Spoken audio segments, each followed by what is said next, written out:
kekerasan seperti yang kita lihat, aspek moral adalah dipertunjukkan gitu loh oleh bosnya sendiri dengan berkata kasar, berkata yang tidak manusiawi, bahwa kamu itu orang miskin, kamu itu babu. Jadi kamu tidak mungkin melaporkan saya ini kebal hukum gitu loh. Baik, terima kasih Anda masih diinterupsi. Saya ke Pak Jainuddin. Pak Jainuddin, setelah Anda berarti sudah pegang, Anda pengacara ketiga, sudah pegang kasus ini berapa lama, Pak? Berarti 4 hari. Baru 4 hari. Sudah ada perkembangan apa selama 4 hari dibandingkan 2 pengacara yang lain? Ya, saya menyikapi bahwa pada kasus Ayu ini memiliki 2 aspek. Aspek hukum dan aspek moral. Ya, selain kekerasan seperti yang kita lihat, aspek moral adalah dipertunjukkan gitu loh oleh bosnya sendiri dengan berkata kasar, berkata yang tidak manusiawi, bahwa kamu itu orang miskin, kamu itu babu.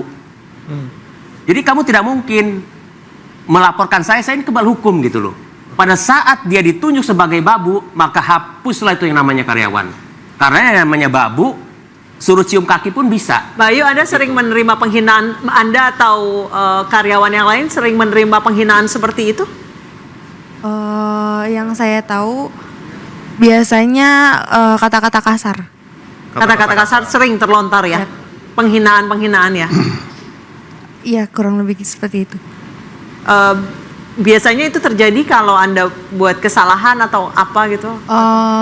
Kayak si pelaku ini minta sesuatu tapi nggak kita turutin gitu, dia marah. Oke, tapi tidak hanya pelaku saja, ini ibu dan juga saudara yang lain juga sama seperti itu perlakuannya. Maksud saya ibu pelaku itu seperti begitu apa? Juga? Atau hanya pelaku saja? Pelaku aja. Pelakunya aja, tapi pelakunya juga kasar ke keluarganya atau sama saja apa seperti apa? Kurang tahu. Kurang tahu ya. Tapi ke karyawannya semuanya kasar dan sering menghina. Betul. Ya? Oke. Baik Pak, silakan lanjutkan.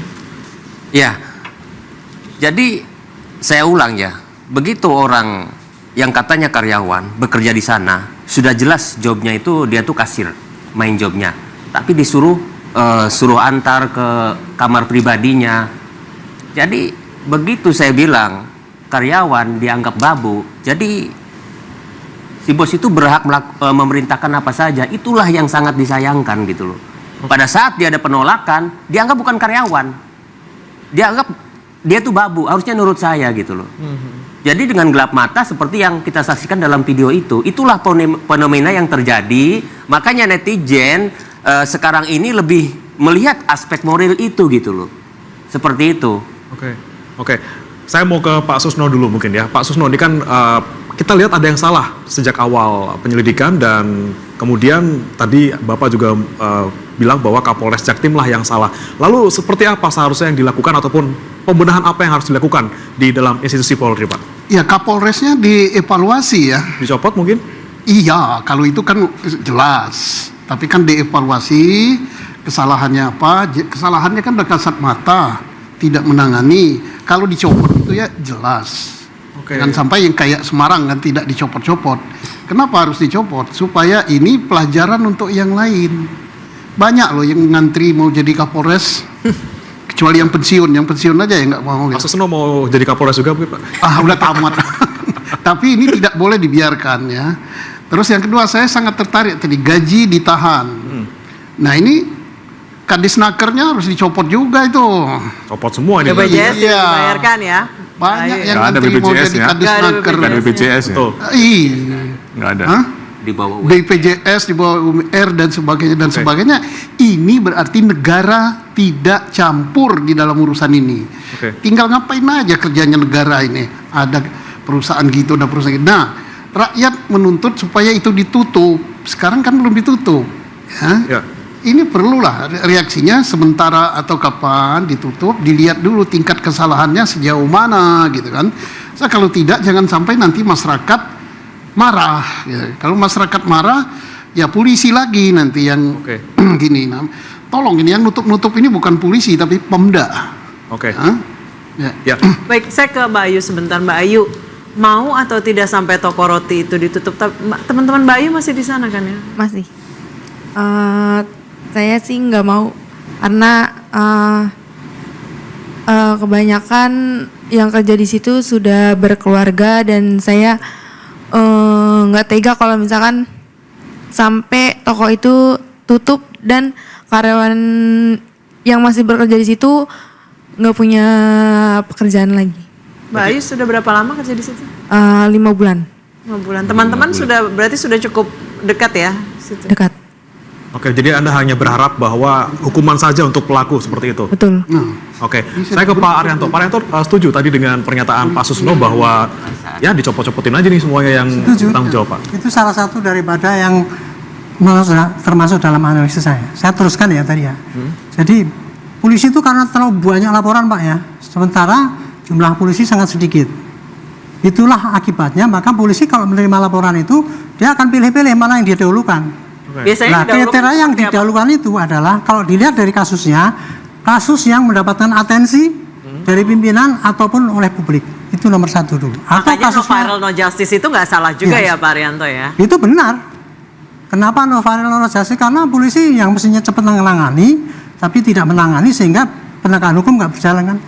Saya teruskan ya. Jadi tadi kalau kasusnya atensi publik atau atensi pimpinan pasti didulukan, atau buktinya sudah lengkap pasti didulukan, atau apa ya? Saya lupa lagi. Atau yang kedua, dulu, Pak. ya? Ada yang lapor punya uang dulu. Nah, itu faktor yang kedua. Yang kedua adalah dari faktor petugas. Petugas polisi 460.000 yang di lapangan itu beda-beda, Pak. Ada petugas yang bagus sekali, kualitasnya A gitu. Ada petugas yang profesionalitasnya itu kurang baik, ada petugas yang ele-elean, ada yang petugas mau kerja kalau ada imbalan, ada itu. Oke. Nah, itulah tadi yang terjadi. Yang ketiga sistem pengawasan. Kalau pengawasannya itu kuat daripada Kapolsek ataupun Kapolres melihat bawahnya itu kerjanya dengan baik apa tidak, ada LP ini hari ini bisa langsung ditindak lanjuti apa tidak, itu tidak akan mungkin terjadi keterlambatan kayak gini, nggak usah ada pakai viral. Tapi kalau pimpinannya itu kurang jeli gitu ya otomatis bisa terjadi seperti sekarang ini. Nah, makanya saran saya ngomong di sini tidak nyalakan instansi lain ya, tapi saya demi perbaikan polisi.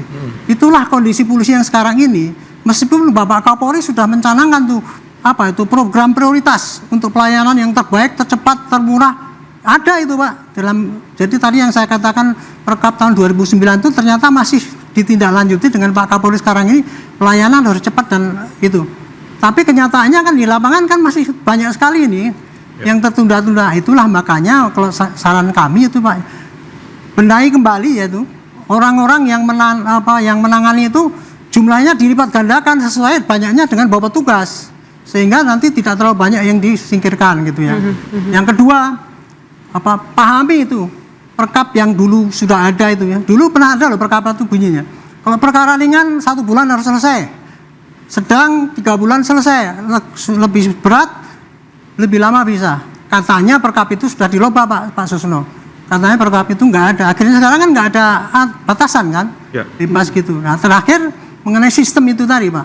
Sistem itu kalau mau ketat, apabila terjadi pelanggaran sistem ya ditindak secara tegas. Itu tadi. Karena kalau selama ini ya keterlambatan itu saya lihat belum pernah ada itu kode etik yang dijatuhkan kepada para kepala pimpinan itu kalau ini terlambat gitu. Yang disalahkan paling cuman petugasnya yang nangani. Tapi pimpinannya yang bertanggung jawab tidak ada reaksi apalagi menjadi ukuran daripada kualitas pimpinan daerah. Nah ini kalau mau memperbaiki ini no viral no justice, 3 itu tadi harusnya semuanya dikeroyok dan diperbaiki. Saya ke Pak Suparji, pembenahan apa yang harus dilakukan segera?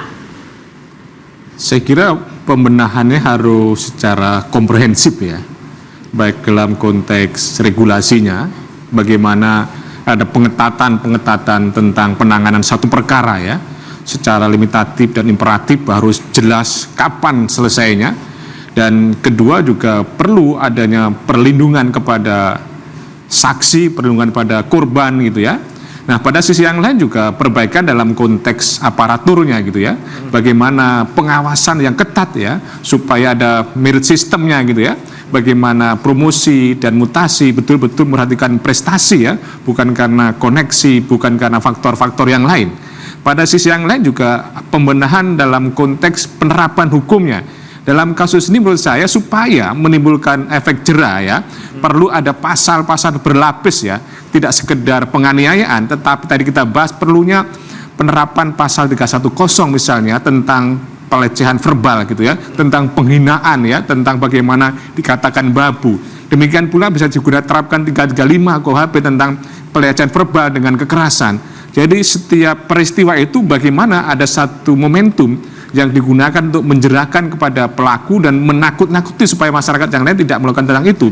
Dan juga penting menurut saya adalah bagaimana pembenahan dalam kultur kita, budaya kita, bagaimana ketika ada satu kasus itu tidak takut untuk melakukan laporan, tidak takut melakukan menjadi saksi dan sebagainya. Karena kalau ini kita cermati kan salah satu persoalan bagaimana mengumpulkan alat bukti, mengumpulkan atau menemukan para saksi-saksi itu.